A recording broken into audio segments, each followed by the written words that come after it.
New CBS polling is showing how memories of the Cold War impact how Americans feel about the war between Russia and Ukraine.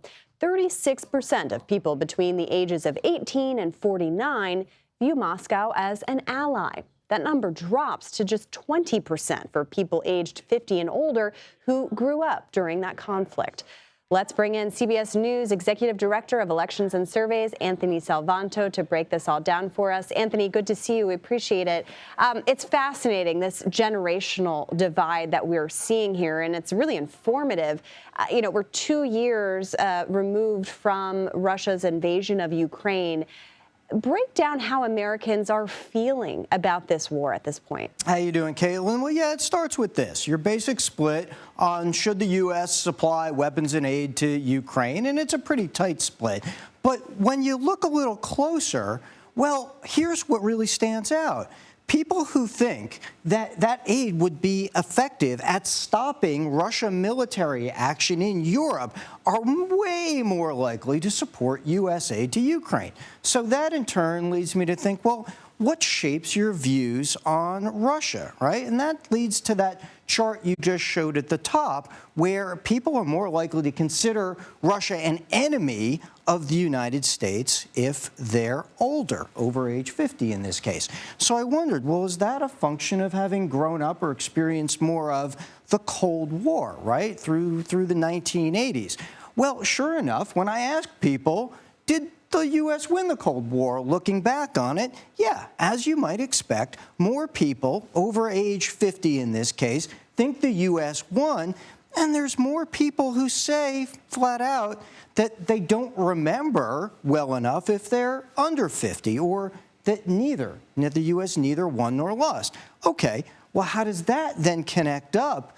Well, take a look at this. If you think the U.S. won the Cold War, and we know that that tends to be people who are a little bit older, that in turn connects with a higher percentage of people who say now the U.S. should send aid to Ukraine. So that connection about how you feel about Russia, whether you see it as an enemy, whether you think this will be effective in stopping Russia, and then looking back, how your views got formed on it, in part, whether you think the U.S. won the Cold War. And I'm going to have one little coda here, if I can.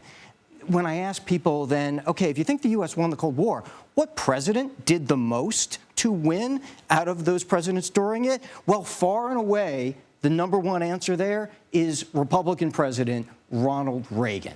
And the reason I think that is important is when you look today and you see a lot of these party splits where the Republicans are split with a majority, slight majority, so 61%, saying the U.S. should not aid Ukraine. You look a little closer, and it's older Republicans who are actually more likely to be in favor, and that defines part of the Republican Party split today, Caitlin.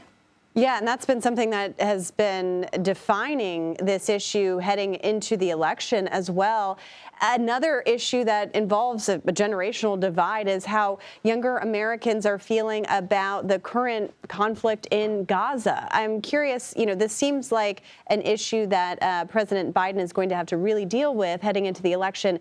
What did you find here?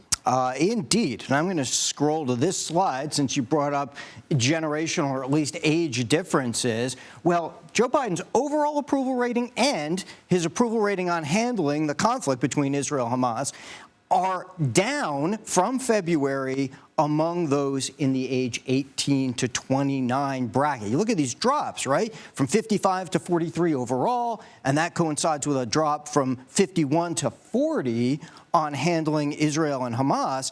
And there, I think this is important because his overall approval rating from all age groups is also down on handling Israel and Hamas from 38 to 33. So that's had a negative effect. And you get this, the public saying increasingly that they want Biden to call on Israel to stop military actions in Gaza. One extra wrinkle here, Caitlin, and that is this. You get You get people who say that they're sympathetic, and a lot of people say they're sympathetic with the Israeli people, right? That's a big majority. But you also see increasing numbers of Democrats in particular who say that they are also sympathetic with the Palestinian people. So some of that between young people and between Democrats giving those responses, as well as saying they're less likely to support aid to Israel. And some of that pressure and that downward pressure on his numbers are coming from his own party's base, Caitlin. Yeah, and he's absolutely going to need every member of his base to turn out in this election. They've been sending messages through the primaries about this issue. I want to drill down a little bit on what you mentioned, too, about, asking whether the U.S. should be pushing Israel to increase military action in Gaza. Can you dig a little bit deeper into those findings? Yeah, sure. So take a look at this. Here are, what should we do, right? What should Biden be pressuring Israel to do? First, that number goes from 31 to 37% who say Biden should be calling on Israel to stop military actions, okay? Now, the other part of this, if I scroll over here, is take a look, and I mentioned this earlier, about how Democrats feel about sending weapons and aid and supplies. That's down from 47 to 32. So that's a big part of it. There is one other wrinkle here. Do people think that the administration is doing all it can to get American hostages home? And he's got a majority who feel that the administration, the U.S., could be doing more. All of that is keeping that sort of downward pressure on his approval ratings for that issue, Caitlin. Interesting what kind of impact this has on his overall approval ratings. Anthony Salvanto, thank you very much. Very illuminating. We appreciate it. Thanks.